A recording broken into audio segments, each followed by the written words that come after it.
Hey guys, Daniel here. I just wanted to I'm at work, so I hope I can do this quickly and effectively. I tend to ramble on when I talk sometimes, but I want to share an encounter with you that somebody encouraged me so many times to write down, and I haven't really ever put pen to paper on it, but I can tell it. And it happened back in 2010. The background on it was that I was addicted to crack, and didn't have any hope to, in and of myself, to be able to get free of it. I'd been that way before, and I'd been clean for years previous to that, and I'd had plenty of training. I also worked at an internship somewhere at a Teen Challenge facility in West Virginia, and I knew what was right, but I found myself powerless to do anything about it. I'd been reading the scriptures. I still would do that. I lived kind of a double life. It was so hard. It was grueling, you know. It's just really, really hard thing to be stuck between knowing what's right and not being able to do it. That was a hard place to be. And but I had this crazy encounter with the Holy Spirit. And I'm going to tell you, the Holy Spirit, He's a person. He's real. He's a real person, and He was sent to earth by the Father whenever Jesus returned to heaven. And the Holy Spirit is as real or more real than you and I. And I'd been reading scriptures, and I had several encounters, and the Holy Spirit basically counseled me. There were people praying for me. I was actually receiving some counseling that was kind of neat. I don't know, some people might call it like sozo. I'm not sure if that's what it was. I didn't really have a paradigm for any of that at that point in my life. I knew a lot of scriptures. I had bunches of them memorized, and had experienced God working and moving at times. So I was just under a lot of shame and under a lot of condemnation, self-condemnation really, for having made a mistake. And I thought that I should be able to get free of it. But these encounters with the Holy Spirit were amazing. He would just speak to me. I was in a terrible spot. I wasn't doing anything really right. I would do part of the week, I would just do drugs all week, and then I would recover from that and do church activities the rest of the week. I feel like there's a lot of people that maybe are in that situation, in their lives, and what you need to know is that God can set you free from those situations, and is willing to set you free, and wants to. He wants to set you free because He doesn't want to see you hurting. He doesn't want to see you in bondage. He doesn't want to see you in slavery to something that is hurting you. And so He wants you to be free. And his encounter started off with one night I was having a dream. And it was sexual in nature, and it was just very, very difficult to, just been through that so much, and addiction to pornography and things like that, and it's tough. It's tough because you feel unclean, you feel dirty and unworthy. At least that's the way I felt. I don't know about you, but I was having such a dream, and I woke up, and a voice spoke to me and said, "Daniel, would you like to talk with me a little bit?" And I said, "Yeah, sure," because the voice seemed friendly, and I wasn't under the influence of any drugs in that moment.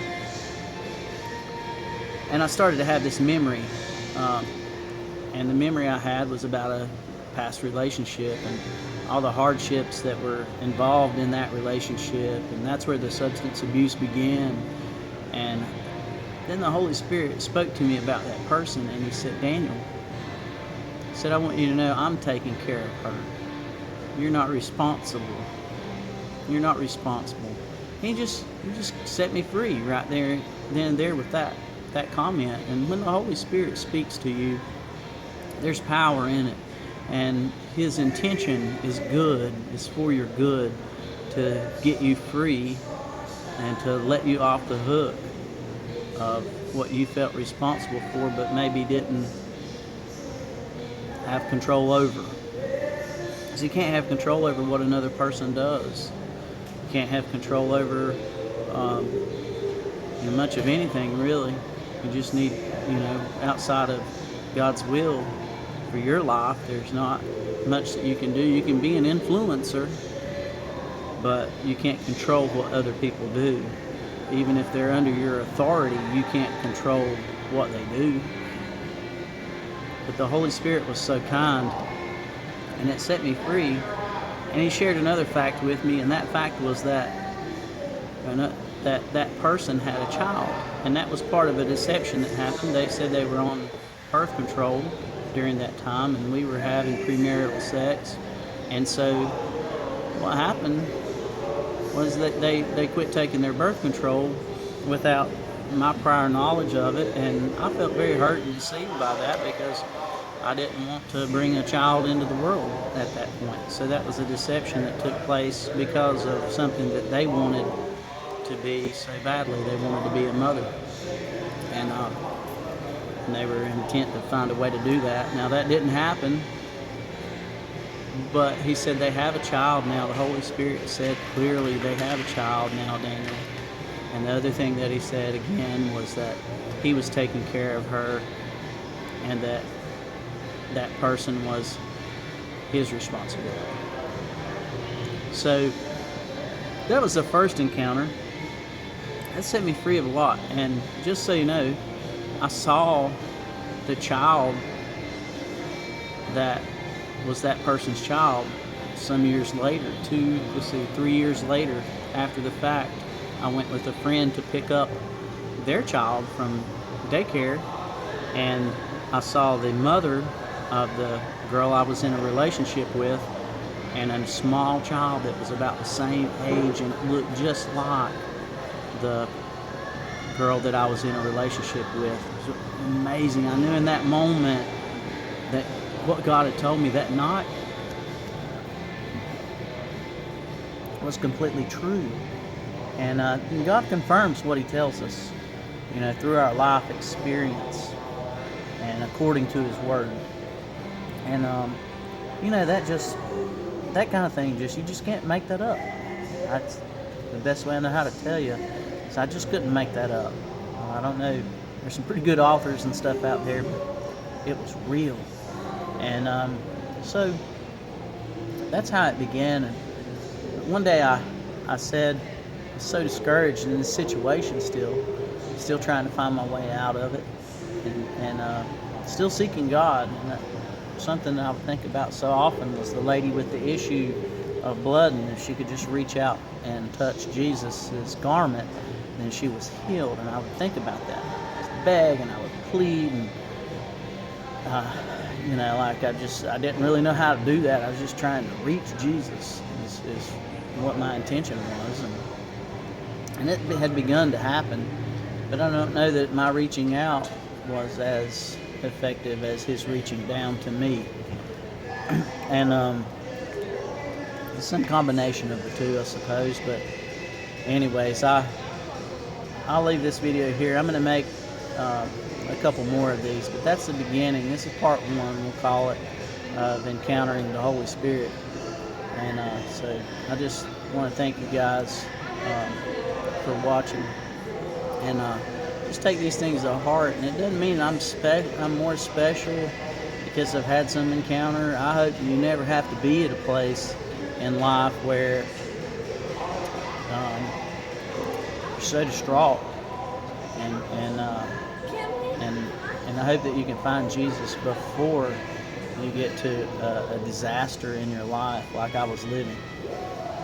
And just want to encourage you to do that. And whatever that looks like to you, just start talking to Jesus, because I did that. I didn't have any other friends around to talk to. And I had heard that Jesus was a friend that would stick closer than a brother. And as an only child with two deceased parents, in my early and mid-20s, and a crack addict at that point, I didn't have many friends left. I had run them away, And I had a few people who believed that God would help me, and I think maybe even believed in me. And it's amazing what can happen when somebody believes in you. And if you find out that Jesus Christ believes in you and experience that, then it is really life-changing. So I'll just stop this video here. I'm going to make another one, and I hope that you guys watch them all and that they touch and affect your life in much the same way as it did mine. Thanks for watching. You guys are awesome, and I appreciate you taking time to watch. God bless you.